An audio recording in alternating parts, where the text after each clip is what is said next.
Hi, everybody. Welcome back to the Soul Rising podcast. I am your host, Amanda McCoy Flanagan. We are all in on love, loss, and connection here. We are in the midst here of season 5, and I've already brought you some amazing guests. And I'm really grateful to have Jakob coming to us straight from Tulum, Mexico. I've been meeting some amazing humans that are doing such great, powerful, transformative work, healing, releasing, showing people, ushering us into this new earth, if you will. So I'm going to tell you a little bit about Jakob, and then we're going to start our conversation.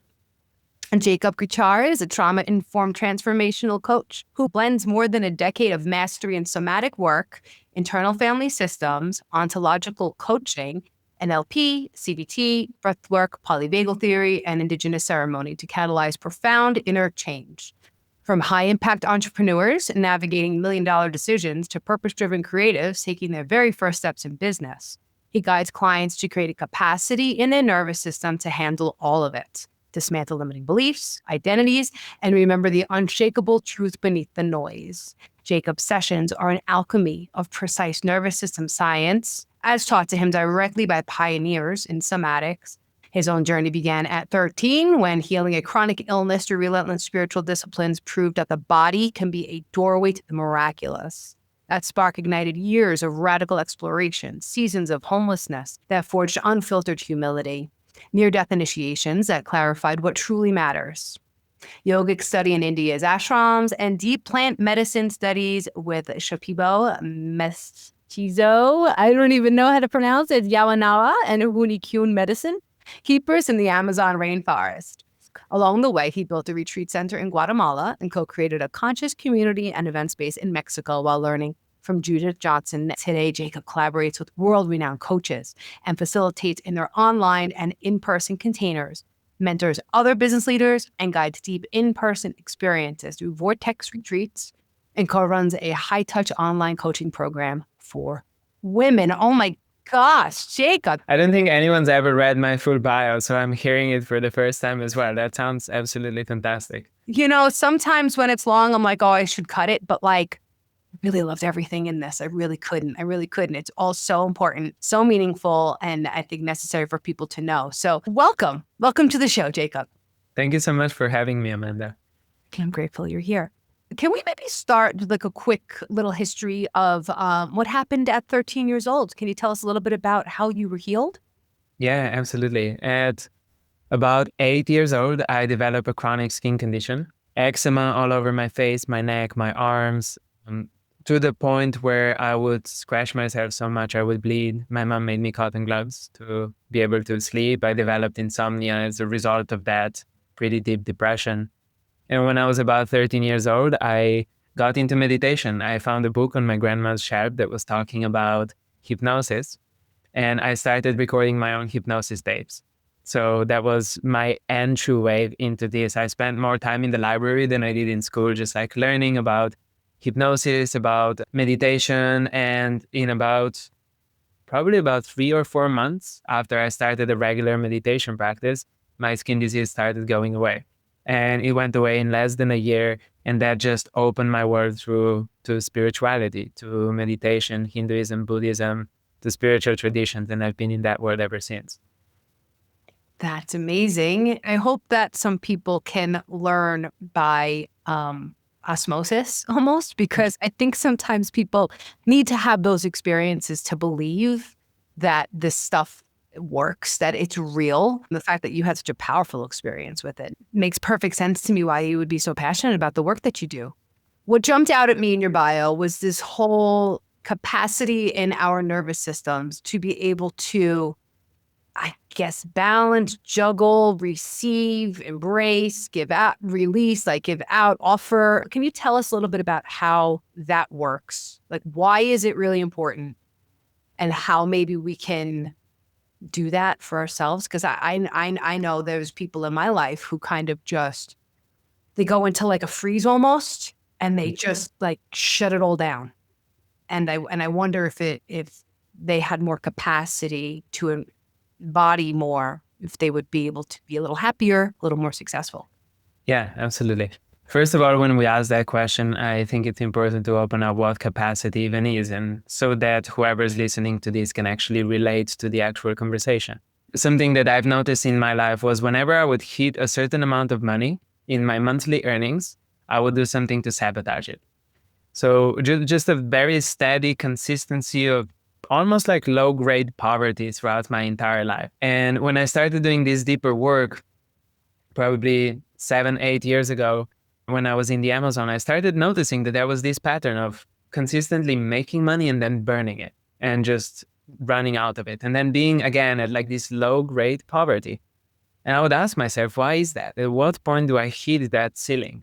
And I started seeing that, oh, it happens when I start making the amounts that I remember my parents making when I was a kid. And when I was a kid, I grew up in a very poor family, let's say. Not in the way that we would struggle to get food, but we would always like look for the cheapest things that we could find, the best deals in all the supermarkets, ate very basic food, right? Potatoes, rice, pasta with beans.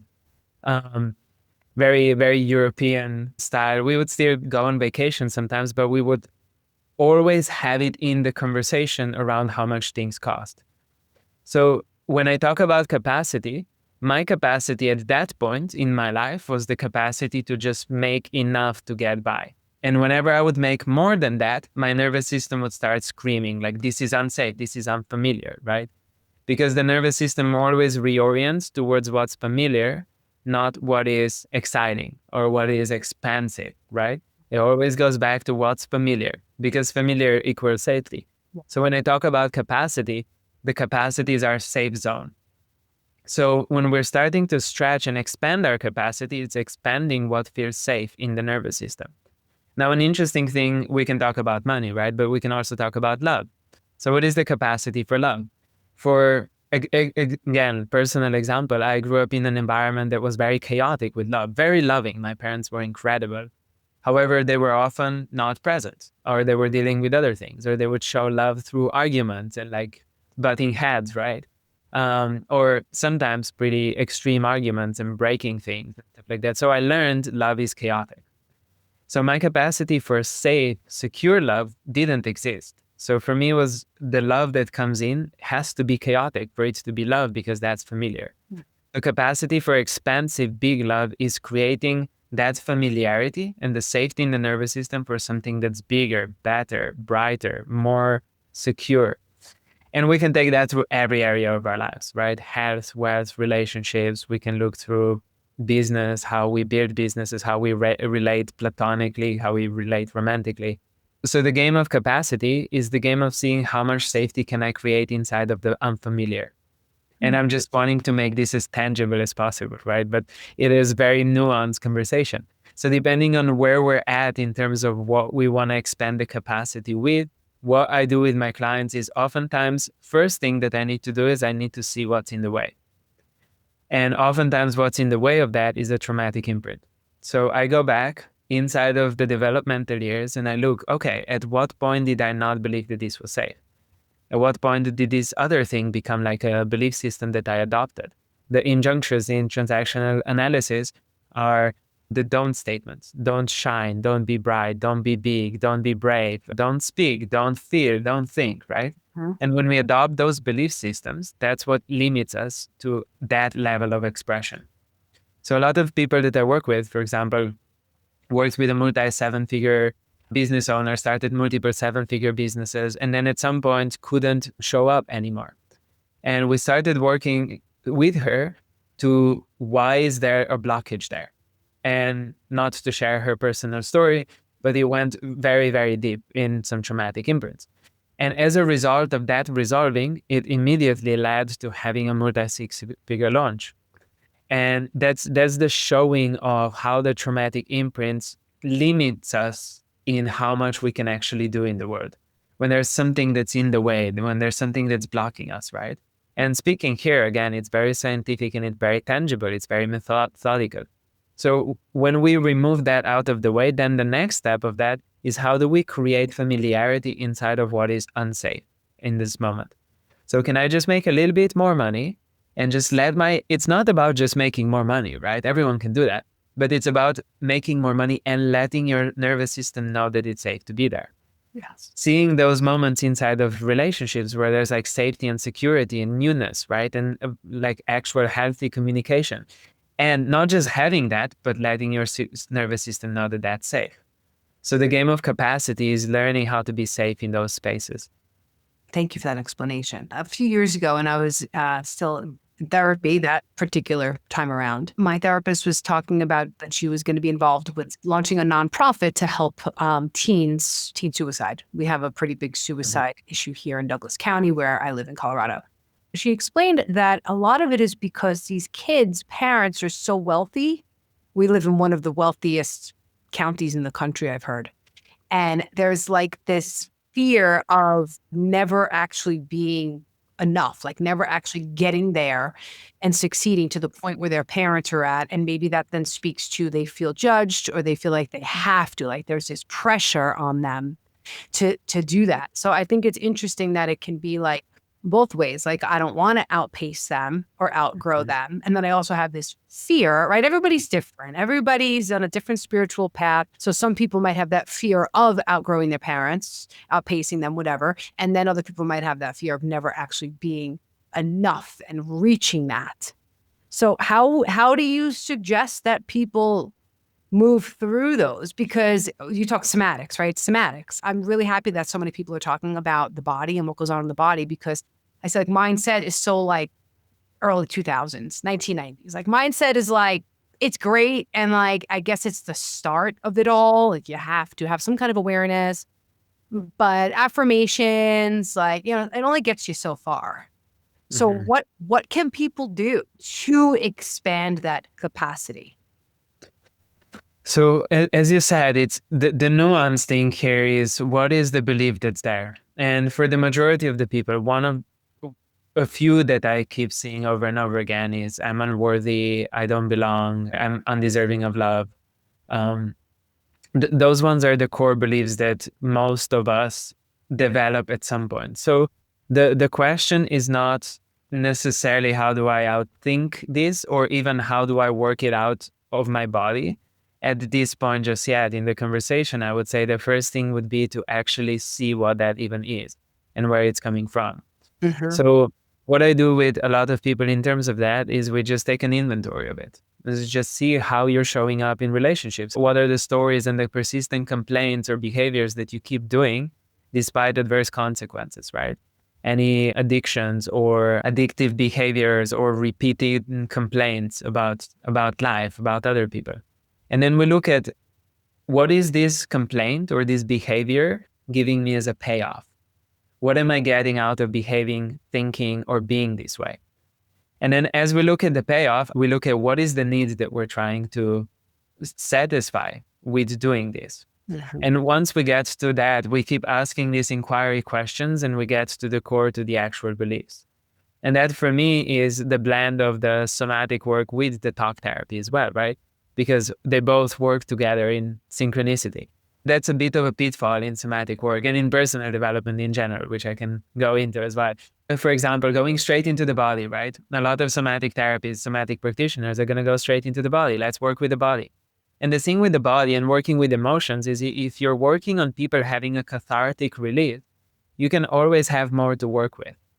Because there's never going to be a lack of sensations. There's never going to be a lack of emotions. And that's the downside of therapy, in my opinion, as well, which is that it never ends. The therapy, the traditional therapy, doesn't have an end goal to it. It's not like at this point you're going to be released from therapy.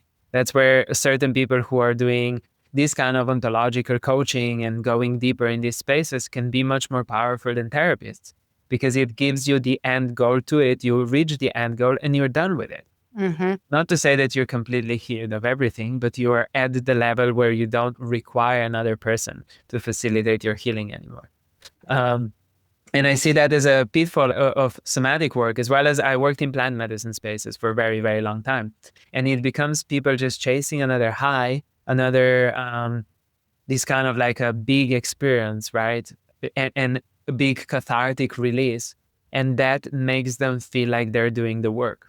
And when I say they, I also speak about the younger version of me who have definitely gotten very addicted to personal development. But this is where I kind of want to take it back and just be like, okay, first we really inquire into what those early beliefs are. And then we bring in somatics and we resolve those. Once we resolve those, there's nothing else to resolve. Mm-hmm. After that is the actual integration period, which is now that those things are no longer active in your nervous system. And it takes a while. It takes sometimes dozens of sessions to work through some like major imprints. I work with people who have unimaginable levels of trauma. And once that is worked out of the system, which can take a really long time, but once that is worked out, then the level of the integration, the part of the integration is how are you now showing up differently? And you got to bring the awareness to the behaviors as well. So that's where I'm saying when we can bring that to capacity and money making or to love, that's when you're actively rewriting the new to be safe in the body.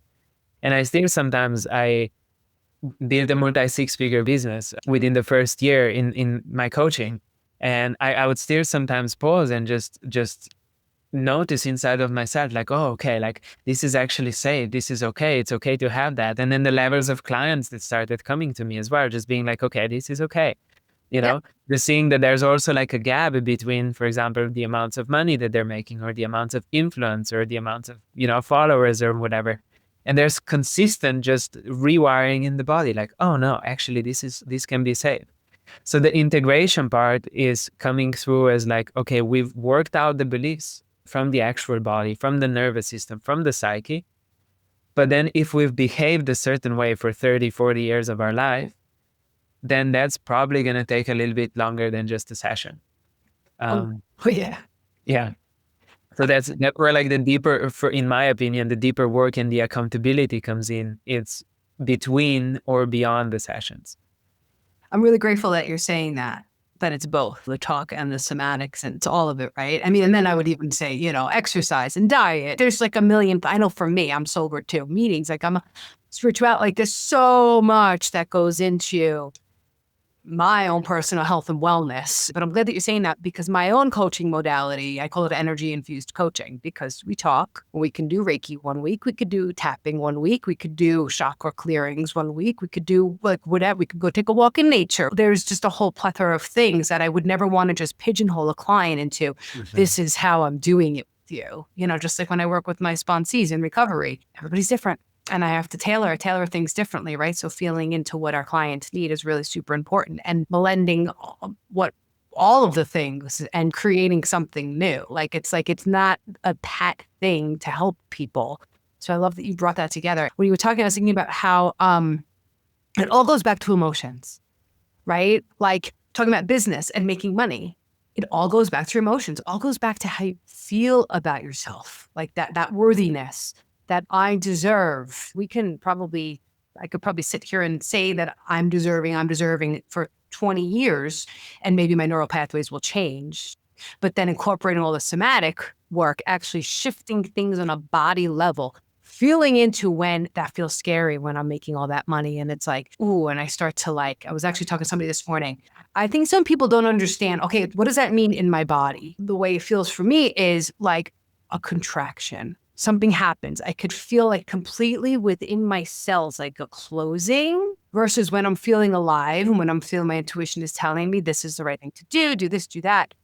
The yes is like the expansion. It's subtle, but it doesn't stay subtle. I feel like it becomes very obvious once you start doing it. But in the beginning, it's extremely subtle, but it just takes that quieting down, that yes, I am safe. I think telling myself I'm safe helps a lot. I think that is one kind of mantra that really works for me well, is I am safe, right? Thinking about, okay, what's my real risk here? We're not being chased by, saber-toothed tigers anymore. What's the real risk? I think stuff is stored so deeply on a cellular level that when we have these fears and these thoughts and these limiting beliefs, they feel just as big. You could probably speak to this, right? They feel just as big as if we were being chased by a tiger.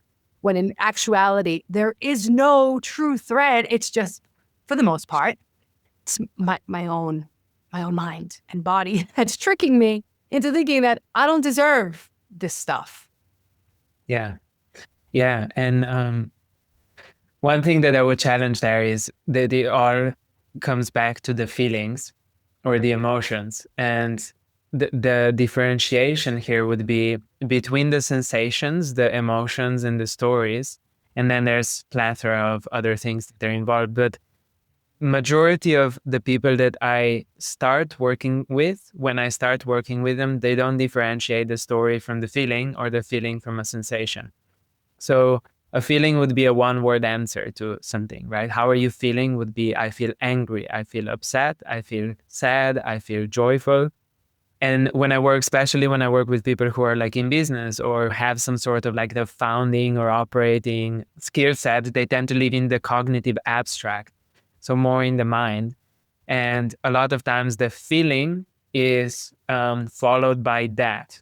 I feel that we should have made a different decision. That's not a feeling, bro. That's a story. And then looking at the sensations, right? What are you feeling as well? Is distinct from what are you noticing in the body. So noticing in the body is like what you were saying, there's a contraction, the tightness, the heaviness, the brightness, the tingling, the pulsation, right? Within certain somatic modalities, there's kind of like a pattern that starts opening up. So when we go into the sensations, it's kind of like the entry point. There's an effect, the emotion that's attached to it. There's imagery, there's a behavior, there's a memory. So all of these five are kind of combined all together. The meaning is the story. The behavior is what do I do when I feel that way, when I notice that. And this is where addictions are born out of. So the addiction would be when I notice this intense grief, when I notice this grief, which is generally, like for majority of the people, a pain or hollowness or emptiness in the chest. What I do is I don't want to feel that, right? So what I go for is alcohol, drugs, porn, whatever that is. That's the behavior inside of it. And if we open that door a little bit more, then there's also the imagery and the memory. And this is where I start working with the clients too, which is it opens up things in the developmental years. And then we go into the processing of that, which is, in my opinion, one of the most powerful things. Somatics so far, from everything that I've seen, have been the most powerful tool. The other part inside of that is you said that it can be very subtle until you learn to listen to it, and then it becomes really big. And that's very accurate. And if you don't listen to the subtle, it's going to get your attention. So it's going to become big. Yes. So that's when I work with people and they have a chronic skin condition, for example, like I did, or they have like a liver disease or chronic like back pain or chronic migraines or anything with the word chronic in front of it. Anything that is like persistently happening. Aside from just like random shock injuries, which one could argue that even that is not random, but in my world is just looking for what is like persistently there, right? So when I look at like migraines, okay, so migraines are consistently there. So instead of pushing the migraine away and trying to look at how do we get rid of this as a part of working together, we look at what is this here for? And oftentimes when we go to the root of it, without the intention of pushing it away, it actually awakens something. It awakens the story and the memory and all of that. When we get to the root of it and resolve it at the root, it tends to leave the body. But if we approach anything, any symptom, with the intention of getting rid of it, then what we resist persists, right? And it's just going to be stronger in there. Yeah. That's why, for example, my skin condition, it was about 4 years of going to all these different doctors. Trying to treat it with traditional Western medicine. My mom was very alternative in many of her ways of thinking, and we couldn't afford a lot, but whatever we could, she took me there. Biomagnetism, homeopathy, different energy healing modality, and nothing worked because all of it was to get rid of it. And in the meditation, what I've learned is, oh no, I just need to be present with it. I just need to watch it. I just need to love it. I need to love it as a part of the existence. We need to love it. Yeah. Like I wrote down when I'm writing things that I want to remember because I'll forget. I wrote down resistance. And then you said resists. 100%. It's the energy that you're throwing towards whatever that thing is. It's a part of your body. You're resisting yourself, right? You're resisting this part that has the answer and has the solution. So if you're looking, I love that you're saying this, because if you're looking at it as getting rid of it, you're automatically assigning it a negative attribute, a negative energy. That negative energy is going to keep you away. You're going to want to repel from it. You're not going to want to go into it. So you have to work with every single part, embrace it, love it, send it compassion, and then it goes away. It's like magic. That's Yeah. name that. In internal family systems, one of the mantras is in parts work. One of the mantras is all parts are welcome. And it's about seeing when there's, for example, when there's anger. What most people do is, how do I get rid of anger? When there's grief and sadness, how do I get over this person? How do I get over grief, right? When there's a pain in the body, it's like, what do I do to get rid of the pain? Our entire society is built on escaping all the uncomfortable things. Yeah. But on the other side of the uncomfortable thing, there is all the wisdom. It's all the messages. It's all the beauty. And you can never access it if you keep resisting it or trying to run away from it. So I have to find a place for it. One of the best things that I was taught from my therapist when I was doing this work was and it's actually in my book, she called it a classroom of Amandas, of little Amandas, because it all starts in childhood, right? So classroom of little Amandas, and all these different Amandas have all these different attributes, all these different qualities. And the one that was really causing me the most problems in my life was the one that was right up in front in the center with her hands up, bouncing up and down, pick me, right? It was my defense mechanism that was protecting me from the pain. And all these serve a purpose at some point. So like, I don't want to get rid of her. I just tell her, okay, Amanda, thank you so much for protecting me, because you got me through some really tough stuff.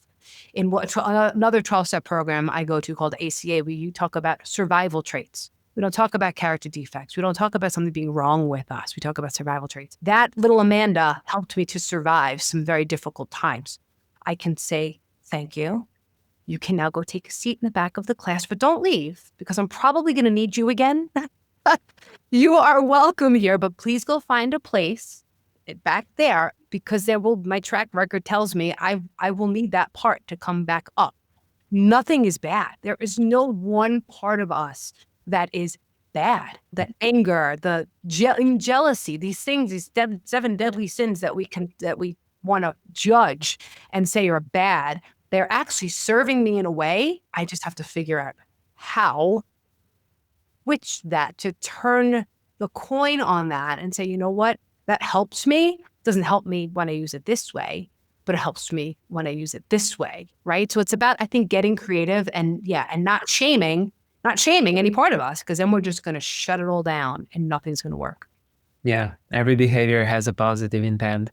And before asking little Amanda to go to the back of the classroom, there is also an opportunity to ask her what she needs. Mm-hmm. And that's where I find a lot of earlier things tend to open up as well, which is saying like, oh, I just need this, I just need that. What do you need in order to not keep taking over? Yeah. And then filling our own needs. I wrote that down as you were talking before, filling our own needs. So that's how I get to a place of safety within myself. It's not to a point of self-sufficiency where it's going to actually be to my detriment. It's sovereignty. It's autonomy. It's independence. It's knowing that I have my own back, me and God, whatever you want to believe in, higher power, universe, source, he, she, it, they, I don't care what you call it. Loving, beautiful, benevolent energy that is always there to hold me and carry me. Right? But also wants me to walk alongside it. So we're in partnership, co-creating, right? Where I'm in partnership with this beautiful force that wants me to get out of my own way so that I can then go out in the world and be of service. And I do that by knowing and trusting that I can serve my own needs, and then other people compliment me. I don't need that person for the validation. I don't need that person for, it feels good to be appreciated, of course. And I think we all need that. And we all need acknowledgement. We need to be seen and heard. But I don't need it in order to be free and feel good. Yeah. Yeah. 3 ways of being in secure attachment are self to self. 1, which is how much can you meet those things that nobody else is going to meet for you, right? Second one is self to others, and the third one is self to source, which is self to God. And then the self to others one, I find that one to be either really highlighted or like really neglected. So there's ways of looking through therapy and coaching, which are, you just need to be able to like complete all of your needs, right? You need to be self-sufficient, self-reliant. You need to be the one who holds yourself and reparents yourself and does all of that the interesting thing is that the reason why relationships tend to bring up so much inside of us is because there are certain things that we're never going to be able to meet just by ourselves. Just like there are certain things that we cannot meet by ourselves or by another person that only can be met by God and our relationship to higher power, right? So the core question of the existence consciousness is the universe a friendly place? Albert Einstein asked that. So do you actually believe the universe is a friendly place? And that's seeing also where majority of the people operate from. Majority of the people operate from, I'm not going to be okay. I'm not going to survive. We make decisions from that, right? In your relationships, are you making decisions from like everything is provided for? I'm completely protected. There's ultimate provisioning. I trust. Or are you moving from like, I'm not going to survive? And as I see what businesses are built on, multi-7, multi-8-figure businesses, majority of them are built on, I just need to make more money so that I'm going to survive. But the thing is, when you're operating from that energy, nothing is ever enough, right? So this core question inside of it, am I going to be okay? Am I going to survive? Is the universe a friendly place? Is the self to source? And that's just as important as self to self, learning to reparent oneself, learning to hold oneself, learning to give that love that was never given to us, to ourselves, and also self to others, right? Yeah. Which is seeing like, okay, now I build a relationship with someone. How does that complete certain parts inside of me that will not be completed otherwise? And that's a bit of a controversial opinion here in the personal development space, where it's all about self-reliance, right? I do genuinely believe that relationships are one of the biggest teachers inside of that space. And also they do complete things that will never be completed otherwise. I agree with you 100%, hands down. There is no question to me that we need each other, or else there wouldn't be 8 billion of us on the planet. I feel like we're in a bit of, I wouldn't say, I don't think anything's testing us. That's not the right word. But we're like in an experiment, I guess, right? And I guess that's what the aliens are doing. They're watching us figure this out, you know? How well can we cohabitate as humans, having the complexities that we have within us, you know? So definitely need each other. That's where the learning happens. We say in recovery, I forget, I don't even know, it's step 6 or 7 or something like that, that our main issue is not knowing how to relate rightly with others. That's the main problem, right? If I could be completely self-sufficient, I don't need you. I'm building a wall. I'm building this thing to protect. It's self-protection. Only needing yourself and self-reliance is self-protection, because where does the struggle come in? It comes in when we're with other people, dealing with other people in relationships. Yeah. And that is the greatest teacher, right? Our difficult relationships, or our perceived adversaries, because we really don't have any. But those relationships are the ones that teach us the most and help us grow the most. Thanks for bringing that up. That's a great thing for people to ponder. And the question of, is the universe friendly? I think so. I know so. I could say with confidence, the universe is friendly. I feel it when I tap into high frequency energy. That's what it is. And I feel alive. I feel something comes to life. I'm sure you're feeling that right now in the midst of this retreat you're on. I'm not in a retreat, actually. Oh, you're not. This is just what my life looks like. Oh, this is what your life looks like. You just travel around and hang with cool people and do cool shit. Yeah, I've been based in Mexico for the last 2 months. I've been nomadic for about 11 years now. So Mexico has been a base for me a couple of times. I moved here about 6 years ago, made a pretty solid community, so I keep coming back here. Okay, so, all right. So what do you want to tell people? You speak a lot. You have a lot of opportunities to get in front of people, but you have another one right now. You could tell people anything, any bit of wisdom, any experience that you had that you want to talk about. What is moving you right now? I want to know, right? Take a second, drop in. What is the most important thing people need to know right now? What just comes intuitively as I think of who listens to podcasts, there's a very big desire to learn more and to know more and to experience more, right? something that I've learned through a lot of years of personal development is that the path of effort is there only to realize that you never needed it in the first place. So as somebody who got really caught in the whole trap of personal development and chasing more highs and more knowledge and more courses and more practitioners and more trainers, at some point I realized that that was another form of an escape. So if we look at addiction, addiction is any behavior that we continue to do despite adverse consequences. So we're not just talking about drugs or alcohol, we're talking about scrolling, numbing, social media, Netflix, food, and then also on a more societally acceptable side, that's building businesses and making money and hustling, right? The hustle culture is very big right now. And there's also personal development, ceremonies, courses, etc., etc. So just intuitively, the thing that comes through as a message would be the intention of why you're doing what you're doing is way more important than what you're doing. And just looking at where you're moving from as opposed to what are you doing, as opposed to looking at the behavior or judging the behavior, is looking at what is moving me, what moves me to get to another course, to get to another podcast, to listen to another interview, to chase another plant medicine journey. So yeah, the invitation here would be start asking yourself the question of why, what's moving you in each moment.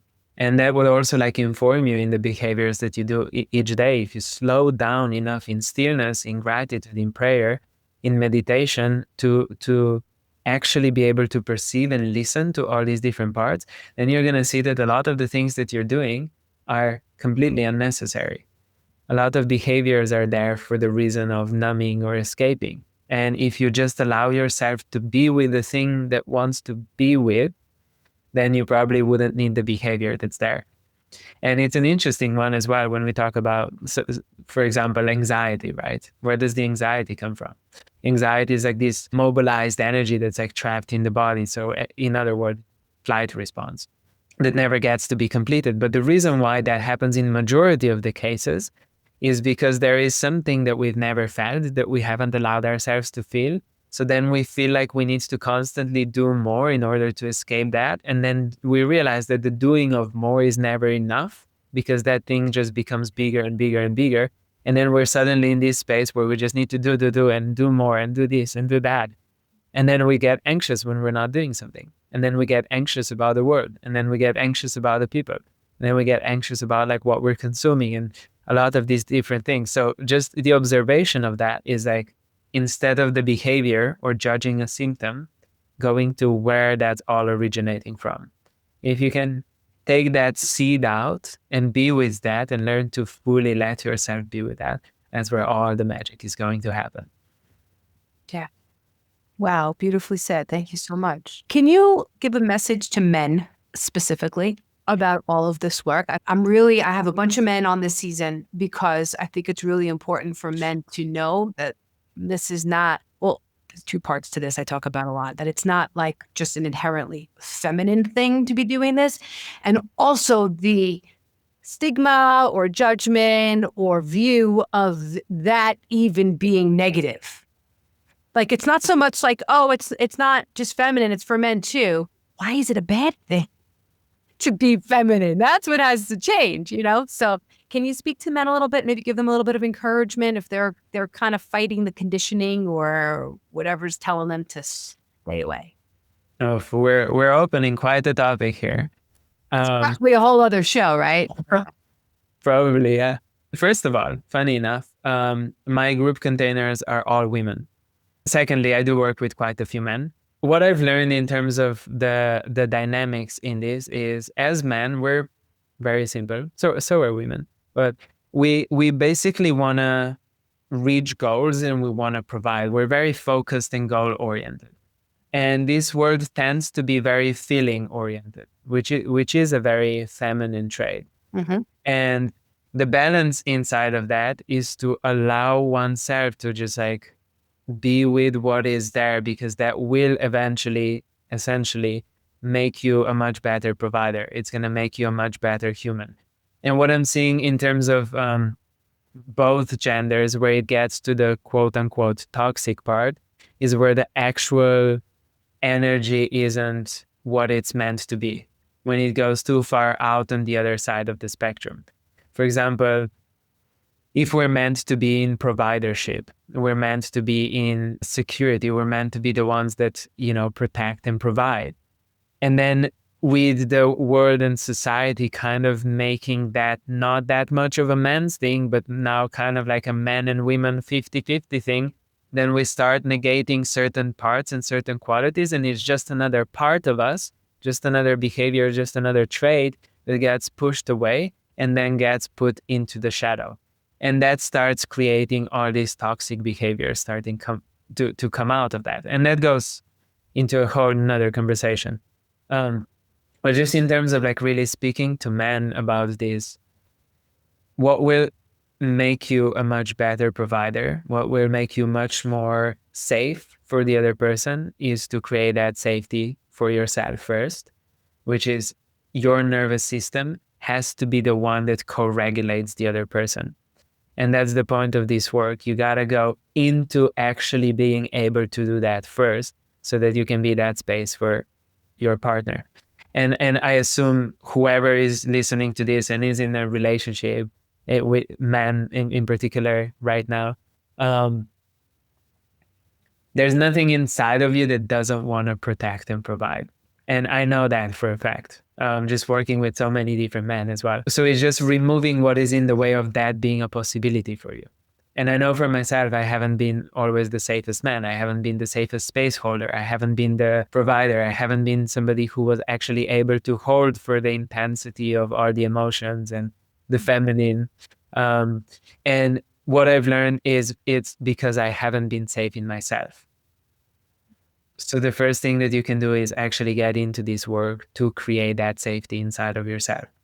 And that requires looking at those deeper, denser, darker parts for a bit and excavating those, as uncomfortable as that must be, so that it creates a level of stability inside of you.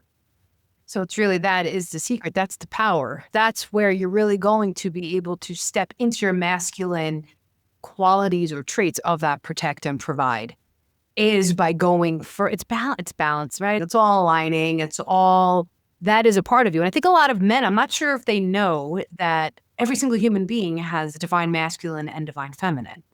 It's not just, it has nothing to do with our sex or gender or whatever, but all have both. Thank you so much for that answer, because that is going to make you an even better provider, and because you're secure, coming from a place of security. And what you were talking about earlier before, the words abundance and lack came to me with the conversation we had before. You're going to feel just more like sure of yourself, that, yeah, I can do this. And you don't have to act from so much macho or ego or I wear the pants. Like, you're just going to feel safe in being in right relation with your partner. And it's going to make you an even better provider. And that's not, I wouldn't say that that's a masculine trait in any way. Masculine trait is being able to be a safe space and being dominating and domineering and being somebody who is in that patriarchal way. That's not a masculine trait. And hearing you say the balance, I actually don't believe in balance. And especially like in terms of gender, I would say that is possibly another like very slippery slope, because then you have people who are constantly wanting to balance both, but with a misunderstanding of what each is, right?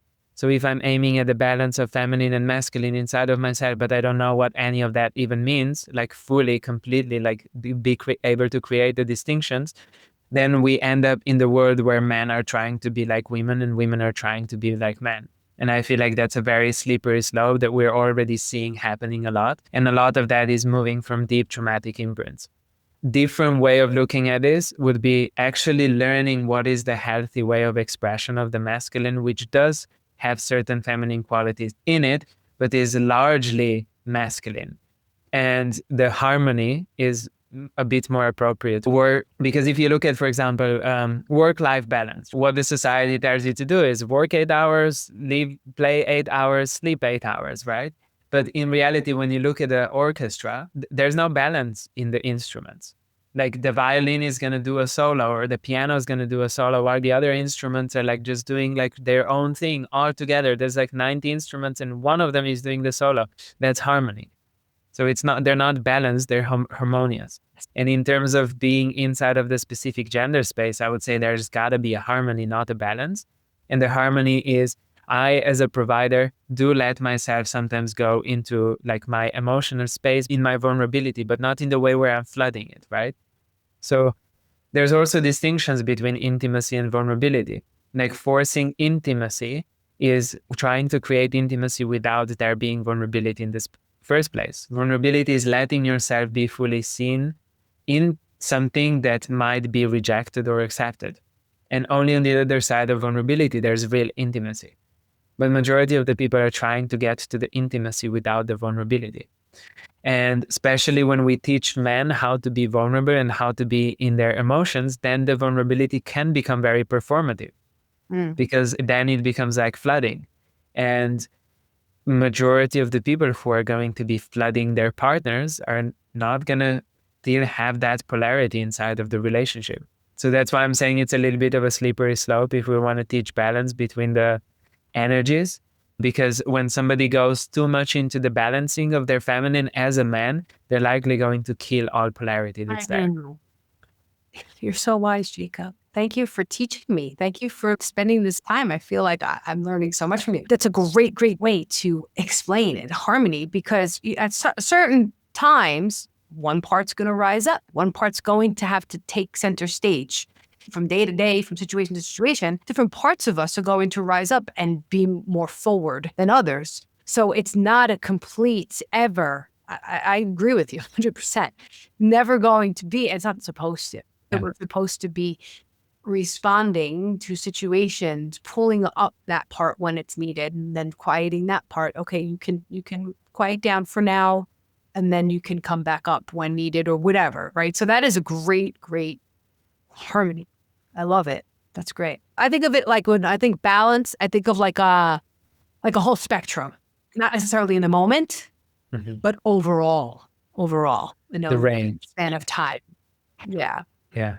Yeah. It's having a very human range. It's very human. Yes. Yeah. Yes. What do you, I could talk to you forever. We don't have enough time.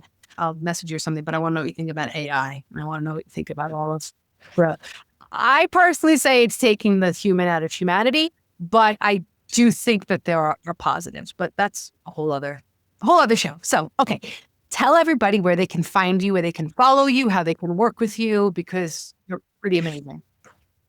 Thank you. You can find me on my Instagram. It's JAKOBGRICAR. I'm sure we're going to link it in the notes. Also, my website is there. I very rarely take one-on-one clients, new ones. I only open a couple of spots per year or every few months when I finish contracts with my current one-on-ones. I have a group container called Metamorphosis Collective, which is all women. And this is the deepest ontological coaching mixed with somatics. There's 5 calls a week for 12 weeks, so 60 calls in total. It's the highest accountability program that I had ever seen, which we're going to be launching again in probably about March. We do it twice a year. And then, if you feel called to anything that I've shared, just feel free to reach out and ask questions. I always love it when people reach out to me on Instagram, just shoot me a message, and I aim to respond to all of them. And if there's an opportunity that at some point is going to open up, that's how you stay in the loop. Awesome, Jakob. Thank you so much. I hope to speak with you soon. And I hope you enjoy the rest of your time before you're on to the next place. I can't wait to see where life takes you. Thank you so much, Amanda. Okay, bye-bye.